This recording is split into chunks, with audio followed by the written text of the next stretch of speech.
तो चलिए शुरू करते हैं आज की कहानी, माँ की दौलत। एक गांव में श्याम नाम का एक गृहस्थ रहता था। उसकी पत्नी का नाम गंगा था। उनको 2 बेटे और 2 बेटियां थीं। एक छोटा सुखी परिवार था। श्याम ने अपना सब पैसा उसके बेटे और बेटियां, इनकी पढ़ाई, शादी और उनके लिए अच्छे घर बनाने में खर्च कर दिया। श्याम के बेटे और बहुएं स्वार्थी थे। माँ बाप ने इतना सब किया था, फिर भी श्याम को अपने बेटे बहू के रहेमो करम पर जीना पड़ रहा था। उन दोनों को बेटों और बहुओं से बहुत ज़्यादा हीनता और अपमान का बर्ताव मिलता था। अचानक एक दिन श्याम की मृत्यु हो गई। वजह से वो बेचारा तो इस दर्द से मुक्त हो गया, पर गंगा मात्र अकेली रह गई। गंगा ऐसे ही उदास मन स्थिति में मंदिर गई। वहाँ उसे अपनी बचपन की सहेली शांता मिली। उसे देखकर उसे अच्छा लगा। गंगा को उदास देखकर शांता ने गंगा से अपने सारे उदासी का कारण पूछा। गंगा ने अपनी दुखी जीवन का सभी विवरण बताया। वह सुनकर शांता ने उसे गुप्त में कुछ कहा। वो सभी सुनकर गंगा को थोड़ा सा आधार मिला। दूसरे दिन सुबह जिस प्रकार शांता के बताए अनुसार शांता एक बैग लेकर गंगा के पास गई और वो जैसे पहली बार ही मिल रही हो ऐसा बर्ताव किया। शांता ने गंगा को गले लगा लिया। गंगा ने शांता को पूछा, शांता, तुम यहाँ हमारे गांव में कब आई और किसके घर ठहरी हो? शांता की दोनों बहू गंगा की आवाज़ सुनकर तुरंत अंदर से बाहर आई। उन दोनों को देखकर शांता बोली, अरे मैं दूसरे घर पर कहाँ रहूँ? हम दोनों मौसेरी बहनें हैं, तो भी सगी बहनों से ज़्यादा हमारा रिश्ता अटूट है। मुझे जीजा जी गुजर गए मालूम पड़ा, इसलिए मैं तुम्हें मिलने के लिए और भेंट देने के लिए आई हूँ।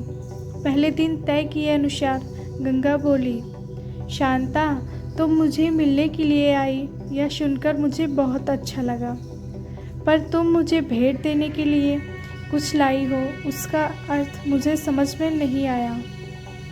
शांता जानबूझकर रोने का सुर निकालकर बोली, अरे गंगा, मुझे पता है कि तुम दोनों ने अपना पूरा पैसा बेटे बेटी की पढ़ाई, शादी और उनके लिए अच्छा घर बनाने के लिए खर्च कर डाले और दोनों ने खुद के लिए कुछ भी नहीं रखा। यह सब ठीक है, क्योंकि आपके बेटे और बहुएं सभी अच्छे हैं, इसलिए वह तुमसे प्यार से बर्ताव करते हैं, तुम्हें अच्छे से संभालते हैं, इसका मुझे पूरा भरोसा है। लेकिन हमारे यहाँ पर सब उल्टा है। हमारी आर्थिक परिस्थिति अच्छी होकर भी बेटे पढ़े नहीं, इस वजह से वह कोई भी उद्योग धंधा नहीं करते। उनको सिर्फ बैठकर खाना आता है। अमीर हैं, इस वजह से उनकी शादी भी हो गई, परंतु उनकी पत्नियां हम दोनों का बार बार अपमान करती रहती हैं और मेरे बच्चे वह देखकर भी कुछ नहीं बोलते उन्हें। फिर शांता आंखें पोंछने का नाटक करती है और वह आगे बोली, अभी ऐसी परिस्थिति में हम दोनों को जिनकी इच्छा भी नहीं होती, वह हमारी ज़िंदगी भी कितनी बची है। इसलिए मैंने तय किया कि मेरे पति का नज़दीकी कोई भी नहीं है और तुम्हारे सिवाय मेरा कोई भी नहीं है। इसलिए सब पैसा बेटों को देने के बजाय तुम्हें आधे पैसे दे दूँ। ऐसा विचार करके मैं मेरे पति की रजामंदी से 25 तोला वज़न के 10 से 12 सोने के गहने और 50,000 इस बैग में लाई हूँ। इस बैग में 43,000 की नोटें हैं और 1 रुपये की 500 आने हैं। अभी तुम कुछ भी न कहते हुए हमारा प्यार समझकर यह बैग और उसकी चाबी ले लो। मैं सिर्फ तुम्हारे पास चाय पीकर तुरंत चली जाऊंगी। शांता का यह बोलना सुनकर सास की बहन कोई सामान्य औरत नहीं है, बल्कि बहुत अमीर औरत है और धन की तिजोरी साथ लाई है। ऐसा विचार करके गंगा की बड़ी बहू प्यार का नाटक करके उनको बोली कि क्या मासी, आप इतनी जल्दी क्यों जा रही हो? अभी आए हो तो रहो हमारे घर 2-4 दिन। आपके बेटे और बहू भी नई पीढ़ी के हैं, इस वजह से आप उनकी तरफ ध्यान मत दीजिए। आप दोनों पति पत्नी ने आपका जीवन यशस्वी किया, वैसे ही हमें भी उस बारे में मार्गदर्शन दिया तो अच्छा होगा, और कैसे जीवन जीना है हमें भी समझ में आ जाएगा। तभी शांता उससे बोली, मेरे पति के दोस्त आज प्लेन से रात को 12 बजे हमारे घर आने वाले हैं, इस वजह से मुझे जाना होगा। हर एक मनुष्य की ज़िंदगी में ऐसा प्रसंग आता ही है कि जिसकी वजह से उसकी आंखें खुलती हैं और वह मनुष्य समझदार होगा तो उसे मार्ग दिखता है। ऐसा बोलकर शांता चाय पीकर वहाँ से चली गई। शांता के जाने के बाद गंगा के दोनों बेटे और बहुएं उससे बहुत अच्छा बर्ताव करने लगी, बहुत प्यार और देखभाल करने लगे।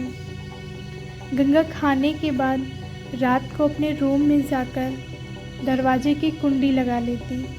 शांता के दिए हुए पैसे पत्थर पर पीट कर बजाकर गिनती करती।